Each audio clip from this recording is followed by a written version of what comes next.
Olá pessoal, tudo bem com vocês? Aqui é a professora Ana e hoje nós vamos falar sobre o teclado, as teclas que a gente tem no nosso teclado e também os atalhos que a gente pode acabar utilizando, porém serão apenas os atalhos mais básicos. Então pessoal, aqui nós temos a foto de um teclado, nesse caso essa foto do teclado do meu notebook. E nela nós temos várias teclas no qual a gente pode observar. Entre elas, essa primeira tecla que nós temos é a tecla do ESC, que é para cancelar uma ação. Então, toda vez que eu abrir algum dispositivo, abrir algum software, por exemplo, um programa, eu posso acabar, se ele não executou, não foi processado realmente o comando que eu dei, se eu apertar ESC, eu posso cancelar uma ação. Estou aqui na minha apresentação, quero sair, aperto ESC. Então, essa teclinha é utilizada para cancelar uma determinada ação. Depois nós também temos as teclas de funções, que são as teclas F1, F2, F3, F4, 5, 6, 7, 8, 9, 10, 11 e 12. Essas teclas elas possuem algumas funções pré-definidas. Algumas dessas funções são nativas, outras, dependendo do programa que a gente está utilizando, ela pode ter essas funções. Dentre elas, pessoal, nós temos a F1, que geralmente vai abrir para a gente uma tela de ajuda. F2, muito utilizado para renomear arquivos, então a gente pode utilizar muito, é um atalho muito interessante para quando a gente quer renomear algum arquivo, a gente utiliza a teclinha F2. O F3 geralmente abre uma janelinha de busca e pode também, às vezes, em conjuntos com outras teclas, fazer alguma função. O F4, ele funciona como uma barra de endereço no Internet Explorer, então a gente pode acabar utilizando ele com uma barra de endereço, porém não é tão utilizado atualmente. Essa F4 é mais utilizado junto com a teclinha Alt, então o Alt mais F4 geralmente a gente acaba fechando um programa que está aberto, por exemplo. F5, muito utilizado para poder atualizar as páginas nos navegadores, ou se eu tiver dentro do PowerPoint, o F5 pode acabar colocando uma apresentação igual essa que eu estou mostrando para vocês. O F6, dependendo do navegador, principalmente no Mozilla, ele vai mostrar a barra de endereços. O F7 pode acabar acionando alguma função no nosso Word. O F8, ele geralmente acessa o modo de segurança, enquanto seu computador está na fase de boot, a gente quase não utiliza muito isso atualmente. O 9 não tem nenhuma função específica para ele. O 10, muitas vezes ele acaba sendo uma alternativa da tecla Alt em alguns programas, mas não em todos. O F11, muitas vezes ele aumenta a área ocupada pelo navegador, então como se desse um zoom. E o F12 também não tem uma função específica, porém o F11 e o F12 eu vou mostrar aqui para vocês também no meu computador, para vocês entenderem um pouquinho melhor. Vou aqui abrir o nosso Firefox e vou entrar aqui, por exemplo, no Google. Então vamos entrar aqui no Google. Então, no Google, se eu tiver aqui e eu apertar a tecla F11, ele vai deixar a minha janela aumentada. E F11 novamente retira esse efeito. Já o F12, dentro de um navegador, quando a gente aperta esse F12, ele vem nessa parte aqui do inspetor. Então, nesse caso, essa parte aqui do inspetor, a gente pode acabar visualizando todo o código HTML, ou seja, aquelas pessoas que programam, que desenvolvem sites, aqui tem bastante pedaços do site que ela acabou escrevendo. Então, tem tudo certinho do que ela acabou escrevendo num site. E o nosso fundo está como branco. Se eu quiser uma outra cor, por exemplo, eu posso acabar alterando essa cor aqui. Então, vamos supor, se eu quiser a cor preta, ó, eu consigo alterar. Porém, essas alterações que eu faço aqui dentro, de quando eu aperto o F12, ela vai ficar apenas para a minha página em específico. Isso não vai mudar a página de você, por exemplo, que está aí na sua casa. Só vai mudar se você fizer esse mesmo processo de vir aqui no background e acabar mudando a cor. Mas quem sabe um dia eu explico certinho para vocês como é essa parte de cor. Por enquanto, hoje é só para a gente poder saber um pouquinho de como que pode funcionar essa teclinha F12, certo? Depois dessas teclas, nós temos também o Del, que é a tecla de delete, que a gente utiliza bastante para poder apagar um item Ou também apagar um texto, só que nesse caso, à direita. Então, por exemplo, se o meu cursor estiver aqui, pertinho do D da direita, e eu for apertando o Del, ele vai apagando esses conceitos. Deixa eu até acabar mostrando para vocês aqui, por exemplo, se eu entrar num bloco de notas. Então, se eu escrever meu nome, aqui, Ana, deixa eu até dar um zoom para vocês visualizarem, e a minha tecla estiver aqui, meu cursor estiver aqui, eu apertar o Del, ó, ele vai apagando sempre os da direita. É isso que a gente acaba acontecendo. Já o backspace, ele vai apagar a esquerda. Então, eu tenho meu nome aqui, ó, Ana, e eu quero apagar a esquerda, eu vou apertando e ele vai apagando os caracteres que estão mais à esquerda. Então, essa é a grande diferença também do Del e do backspace. Depois, nós temos essas teclas aqui que são chamadas de teclas de navegação. Ou seja, temos essas setinhas aqui para a esquerda, para cima, para baixo e para a direita. Então, essas teclas são chamadas de teclas de navegação. Nós também podemos acessar elas por meio do nosso teclado numérico. Então, aqui ó, tem uma setinha para cima, uma para baixo, uma para o lado e uma para o outro. Daqui a pouquinho eu mostro como que faz para a gente ativar ou desativar a função delas. E depois nós temos o Ctrl. O Ctrl, na verdade, é uma tecla muito utilizada, é uma tecla funcional utilizada combinando com outras teclas como forma de atalho. Então, se eu quiser fazer alguns atalhos, a gente acaba utilizando esse Ctrl, que significa controle. Então, nesse caso, eu quero copiar. Aperto o Ctrl mais a letrinha C. Quero colar. Aperto o Ctrl mais a letrinha V. Então, dessa forma, essas combinações de teclas, a gente consegue ter alguns atalhos. Depois eu vou mostrar para vocês certinho mais atalhos. Depois, nós temos essa teclinha aqui, que é a Tab. Às vezes pode estar escrito Tab, às vezes pode estar escrito fixa no seu computador, no seu teclado, então não tem problema. Ou pode estar apenas essas setinhas. Essa teclinha Tab é uma tecla de tabulação. E ela também serve para avançar entre os formulários. Então, por exemplo, eu vou acabar criando uma conta de e-mail. Então, imagina que a gente vai acabar criando uma conta de e-mail. Vamos colocar aqui para a gente poder criar uma conta de e-mail. Deixa eu entrar numa janela privativa, porque no meu já está logado. Eu já tenho uma conta de e-mail. Então, vamos imaginar que a gente quer criar um e-mail. Nós viemos aqui e a gente pode pegar, se a gente quer fazer o login, ou se eu quero criar uma conta. Então, vamos vir em criar uma conta para mim, por exemplo. Então, perceba que aqui a gente tem vários itens. Se a gente quer percorrer nesses itens, a gente pode acabar clicando com o nosso mouse, certinho. E no que a gente faz isso, é meio demorado quando a gente vai com o mouse. Então, o Tab serve para isso. Se eu quero preencher os dados, Ana, sobrenome, Bratis, olha que legal, vocês viram? De um lugar para o outro, eu acabei apertando a teclinha Tab. Ó. Quando a gente aperta a teclinha Tab, ela consegue acabar fazendo a gente percorrer por todos esses itens do formulário, sem precisar do teclado. Ó, vou voltar aqui e vou deixar meu mouse aqui do lado. Ó. Eu vou apertando, ela vai colocando certinho em todos os itens que eu tenho. Então, essa tecla Tab ela ajuda a percorrer no nosso teclado, uma barra de formulários, por exemplo.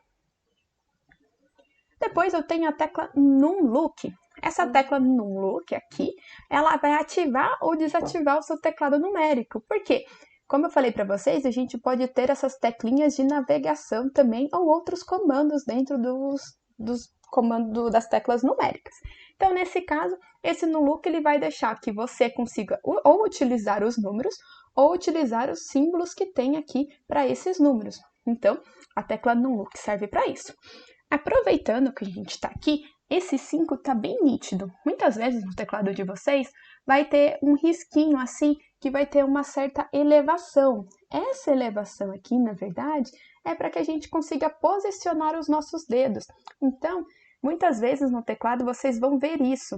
Vocês já viram pessoas digitando no teclado sem acabar visualizando o teclado, olhando só para a tela? Elas conseguem se localizar por causa disso. Então, tem esse 5, que se eu tiver com o dedo certinho no 5, eu sei onde que vai ficar os outros números. E isso também acontece com a teclinha do J e a teclinha do F, no qual os meus dedos indicadores eles ficam nessas teclinhas aqui, onde eu consigo me localizar e digitar de forma bem rápida, sem precisar ficar olhando para o teclado a todo instante. Mas continuando as nossas teclas, Nós temos aqui, como que eu disse para vocês, que é o nosso famoso e querido teclado numérico. Então aqui a gente consegue utilizar ele de forma mais rápida do que vir aqui. Quando a gente vem para cá, quando a gente vai digitar algum número, a gente tem que vir para cá, para um lado, para o outro. Então esse daqui fica sendo bem mais fácil a digitação, principalmente se alguém estiver mexendo no Excel, que faz bastante cálculos. Então isso ajuda bastante, a pessoa não perde tanto tempo. Depois a gente tem outra tecla maravilhosa, que é a tecla Shift. Essa tecla Shift, ela, quando clicada com as letras, igual por exemplo Q, W, E, R, T, entre outros, a gente acaba deixando ela com letra maiúscula. Então, se aperta o Shift mais um A, vai ficar o A maiúsculo. Se não, se apertar só um A, vai ficar o A minúsculo. E é com ela também que a gente consegue acabar exibindo os outros caracteres. Então, se eu aperto a teclinha Shift e aperto essa tecla, ele vai mostrar para mim as chaves, sempre o caractere de cima. Então, sempre é bom guardar. Shift mais uma tecla com 2 caracteres vai acabar mostrando o caractere de cima. Então, nesse caso aqui, vai mostrar essa chaves. Se eu apertar o 1 aqui, com o Shift, ele vai mostrar o ponto de exclamação. O Shift mais o 2 vai mostrar o arroba e assim sucessivamente. Ele vai mostrar todos esses símbolos de cima. Então, é assim que eu consigo acabar colocando esses símbolos de cima que a gente possui no nosso computador, no nosso teclado.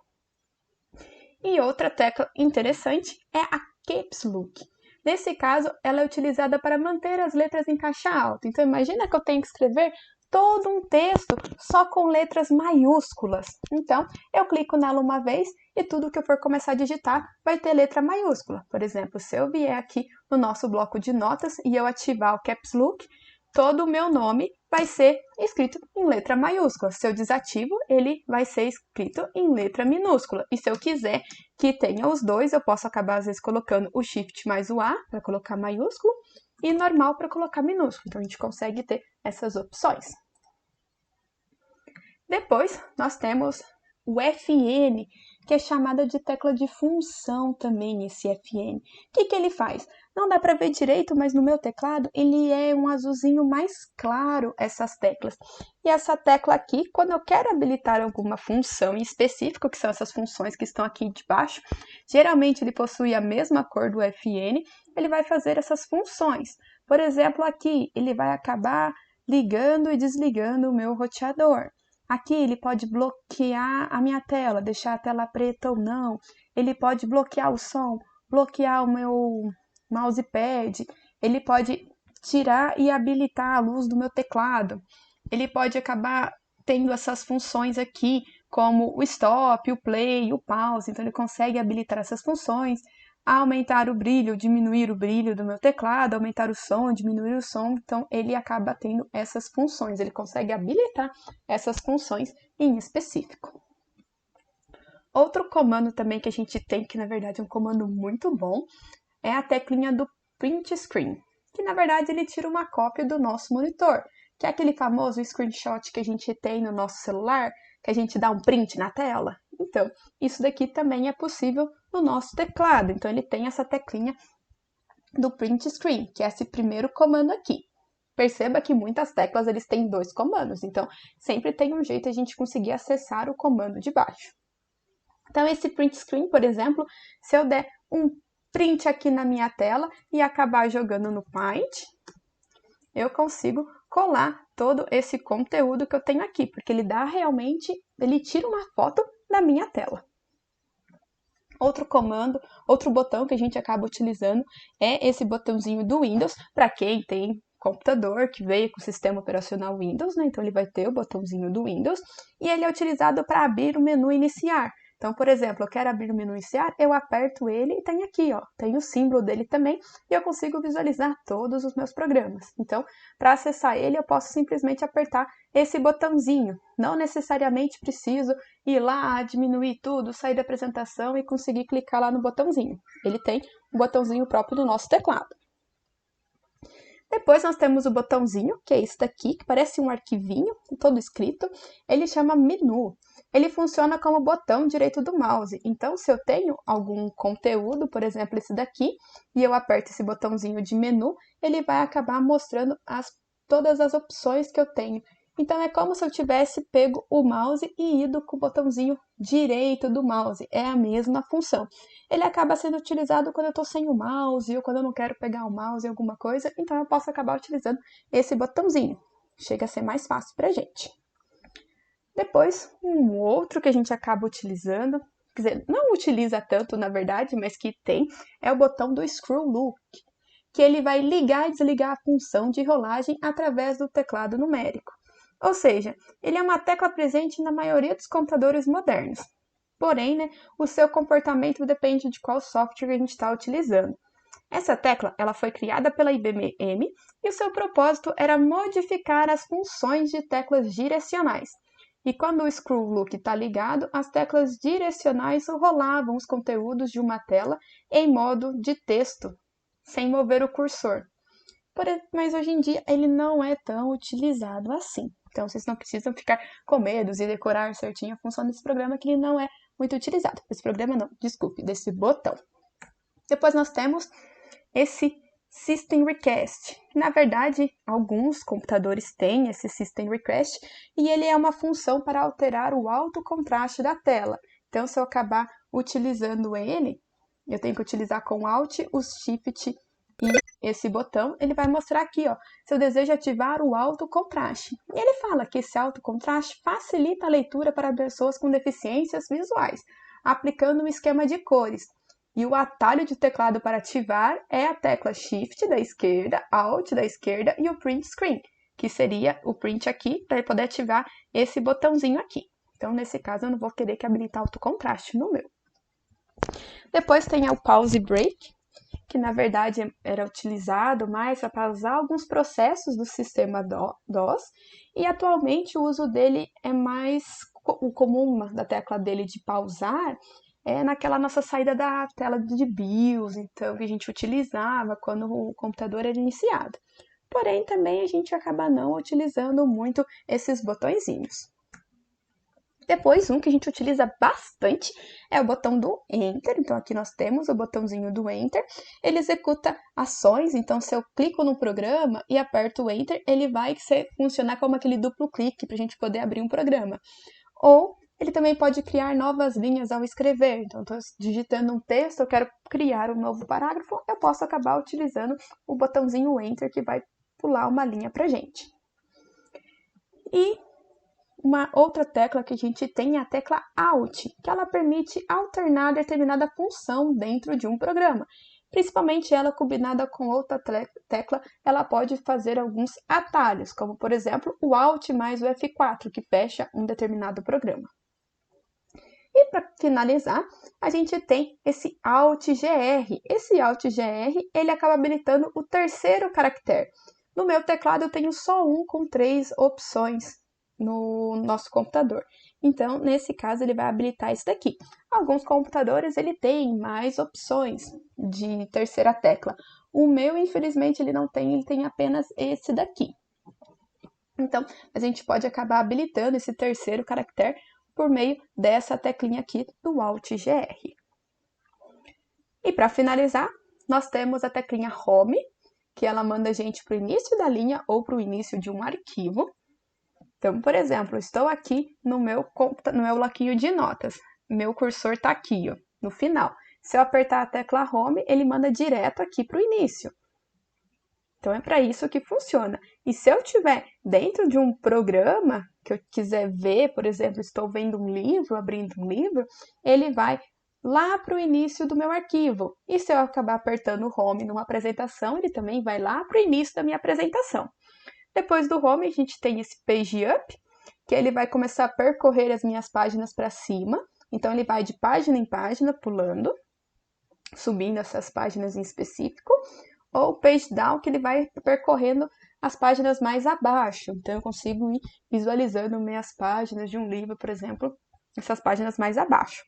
E o End, ele vai para um fim da linha ou para um fim do arquivo. Nesse caso, se eu tiver aqui, certinho, eu estou no começo, se eu apertar o End, ele manda meu cursor lá para o fim da minha linha, ou se eu estiver num livro, ele me manda para a última página, ou se eu estiver dentro de uma apresentação, ele me manda lá para o final da apresentação. certo? E agora, como eu falei para vocês, eu ia trazer os atalhos mais utilizados. Nós temos o Ctrl C, que é a nossa teclinha do Ctrl mais a letrinha C. Ele vai copiar um arquivo, ou um item que a gente tenha. Ctrl V vai colar esse arquivo. O Ctrl X, ele recorta. Nesse caso, o X, guardem ele, é X porque parece uma tesourinha. Então, guarde dessa forma que você nunca mais vai esquecer. E vocês sabem a diferença que a gente tem do copia e do recorta? Não, a diferença é essa. Por exemplo, vamos criar aqui um documento, uma pasta, na verdade. Vamos criar aqui uma pasta. Então, eu tenho essa nova pasta. Essa primeira pasta não tem nada. Deixa eu ter saído da nossa apresentação aqui. Essa nossa pasta não tem nada e essa outra ela tem várias imagens. Então, a gente tem aqui. Se eu acabar pegando o Ctrl X, que é o recorta, então deixa eu até colocar aqui para vocês, botão direito, recortar. Se eu pegar aqui e vir aqui, botão direito, colar, perceba que esse arquivo saiu daqui para vir para cá. Quando eu dou um Ctrl C, que é um copia, eu vou vir aqui, ó, botãozinho direito, só para vocês verem que eu estou dando o comando, ó, copiar. E se eu vier aqui colar, ó, ele mantém nos dois. Então, o Ctrl C, ele vai copiar um item, vai manter no lugar, nos dois lugares, na de origem e no destino. Já o Ctrl X, que recorta, ele não mantém no de origem e fica o arquivo apenas no de destino. Então, a gente tem essas opções. Voltando aqui na nossa apresentação, nós temos o Ctrl Z, que desfaz uma ação, pessoal. Então, se eu erro alguma coisa, com Ctrl Z, eu vou desfazer uma determinada ação. E depois, se eu desfiz uma ação, com Ctrl Y, por exemplo, eu posso refazer essa ação. Então, por exemplo, aqui, eu acabei copiando esse arquivo e duplicando. Se eu não quis fazer isso, eu posso dar um Ctrl Z que ele desfaz essa ação. Isso é muito utilizado. Por exemplo, imagine que eu escrevi um texto no Word. Sem querer, eu acabei apagando quase tudo. Dou um Ctrl Z que eu recupero a informação, certo? E Ctrl Y acaba refazendo essa ação. Alt F4 fecha um item ativo. Nesse caso, se eu tiver, por exemplo, nessa pastinha, eu apertar a teclinha Alt F4, ela fecha esse arquivo. Esse arquivo não está mais aberto nas minhas pastinhas. Eu percebo que a nova pasta não está mais aberta. E se eu entrar aqui, Alt F4 de novo, e eu vir aqui, ó, não tem mais nenhuma pastinha aberta. Para terminar, praticamente, já estamos chegando no final, o Alt mais a teclinha Tab, ele vai percorrer entre todas as janelas abertas. Então, se eu apertar o Alt mais o Tab, ó, eu consigo ver todos os programas, todos os que está aberto. Então, nesse caso, eu tenho a apresentação, eu tenho o PowerPoint, eu tenho o bloco de notas, o Paint, que eu mostrei o print screen para vocês, tenho o navegador aberto, tenho o sistema que eu estou gravando esse vídeo. Então, a gente consegue percorrer por meio dele. Então, a gente pode acabar utilizando essa teclinha, Alt Tab. Depois, tem um comandinho chamado Ctrl Alt Del. Então, vou até fazer para vocês, Ctrl o Alt junto e depois o Del. A gente pode vir aqui no gerenciador de tarefas. Esse gerenciador de tarefas que vai analisar quanto que está o meu computador, quanto que está indo o desempenho do meu computador. E se alguma coisa, por exemplo, travou, vamos imaginar que o Paint travou. Então, eu posso vir aqui nele, apertar com o botãozinho direito e dizer que eu quero finalizar a tarefa. Então, isso ajuda bastante para quando algum programa meu travou, não está funcionando, não está indo, eu encerrar o processo dele. Então, a gente pode fazer isso. Depois tem um que é o Windows mais o L, que vai bloquear o nosso computador, que vai entrar na tela de login. Esse eu não vou fazer para vocês, porque depois eu vou acabar perdendo um pouquinho dessa gravação, mas ele vem na tela de login. E depois tem o Windows mais o D, que é esse comandinho aqui, ó, Windows mais o D. Ele minimiza ou volta os softwares que estavam abertos no instante. Então, se eu quero minimizar tudo, ou seja, ocultar tudo e visualizar minha área de trabalho, Windows D, eu acabo utilizando dessa forma, ok? Alguma dúvida, pessoal? Se ficou alguma dúvida, manda para mim como mensagem aqui mesmo, tá bom? Tchau, tchau!